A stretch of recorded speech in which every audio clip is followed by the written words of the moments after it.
Hello, everyone. It's a pleasure for us to be bringing you our outlook. And before that, let us do a recap of this eventful year.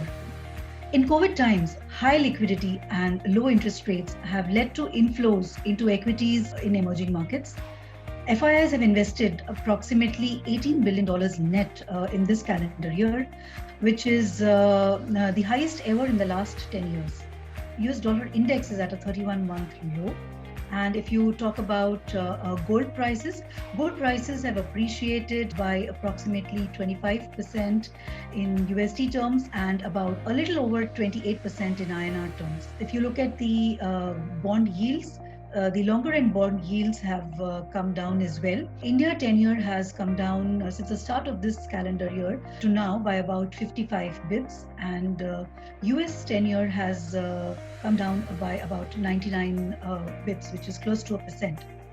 If you look at the emerging market performance, the emerging markets have underperformed the developed markets, while in India, domestically in mid caps and small caps have outperformed Nifty 50.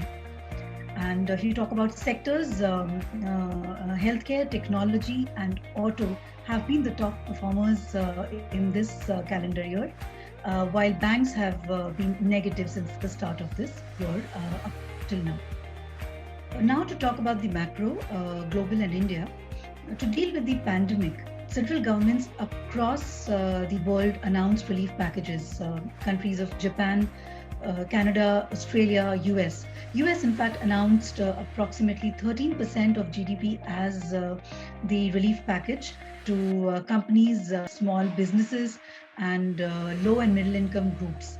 US expanded its balance sheet to the tune of 76% in this calendar year, and this number since 2002 stands at 900%. India, on the other hand, announced the relief package to the tune of about 1% of GDP, and this was, an amount which was optimum, taking care of the, constraints on the fiscal deficit front and the tightrope walk on credit rating, which we face. So from that perspective, it was a very optimum amount of the relief package announced by India. To talk of inflation, inflation across most of the countries is below target rate, and central banks world over have reduced rates. Currently, the countries which are at negative central bank rates are Japan, Switzerland, Denmark, Eurozone. US is standing at zero rates as the inflation, is running at below target, and the countries which are having negative real rates are the likes of US at minus 1.1%, UK at minus 0.6%, and India is at minus 3.6%. Coming to talk of growth in GDP. In India, we've seen degrowth in GDP in this financial year, and this has been contributed most by industry, followed by services, and agriculture has been the least impacted. In fact, we are expecting a degrowth in GDP to the tune of 4 to 6% in the financial year FY21. In the calendar year 2020, most of the countries have seen a degrowth in GDP in Q2 and Q3 year on year. To talk of the current valuations, even after the rally which we have seen so far, Indian markets are currently trading at or closer to the long-term averages of about 19.5 to 20x FY22. If we talk of India's valuation premium with respect to MSCI emerging markets, it has been at around 40 to 45%. It has been stable at around 40 to 45% over the last few months, indicating that the rally has been a global one. And when we talk about the forward earnings, 1 year forward earnings are looking at approximately 21 to 21.5x PE.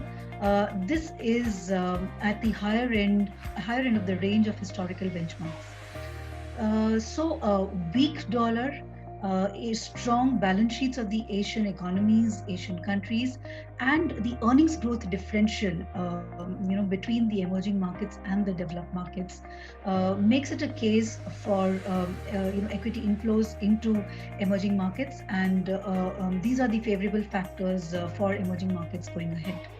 The most common debate which we hear, is on large cap versus mid caps. And to come in here on that, if you look at the mid cap valuations represented by Nifty Mid Cap 100, it is currently in an acceptable zone. And this poses a good platform for the broader markets to perform from here on. Mid caps in a growing market with market leadership and low leverage can be an equally attractive option, investment option, as good as a large cap.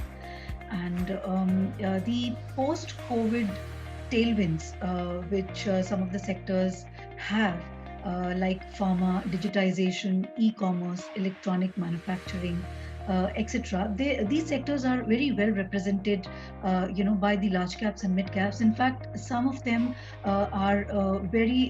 some of them are dominated by mid caps. And till now, the sector performance has been led largely by large caps. But now, gradually, within the sectors, mid caps and small caps are emerging as top performers. COVID impacted most sectors, but some of the sectors have been COVID proof, like pharma, telecom, packaged foods, chemicals, digital spending, and digital transformation. Also, companies and sectors which are placed very well to capitalize on the shift of the supply chain away from China can develop as a multi-year theme.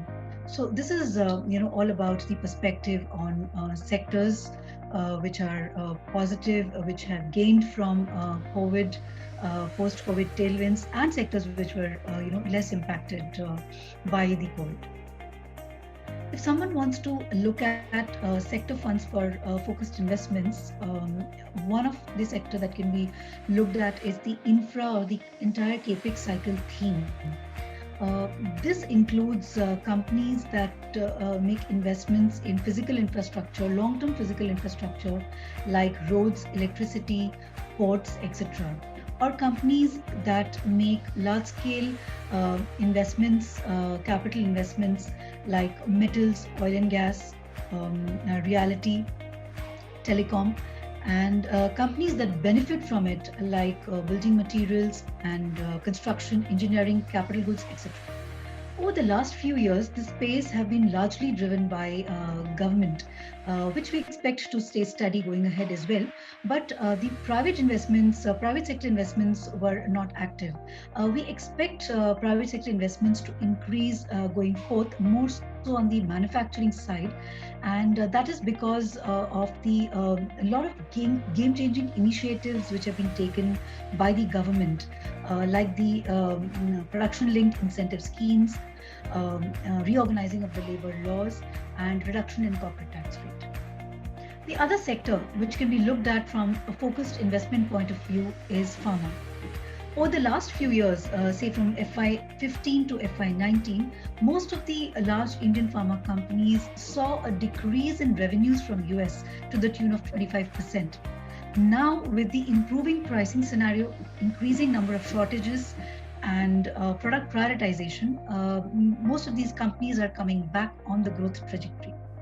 Balance sheets are becoming more leaner now, with most of the companies turning net cash over the next 2 years.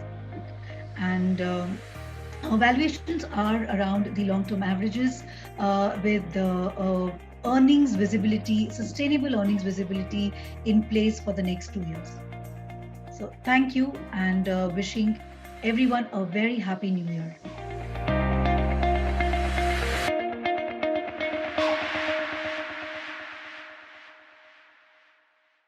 Mutual fund investments are subject to market risks. Read all scheme-related documents carefully.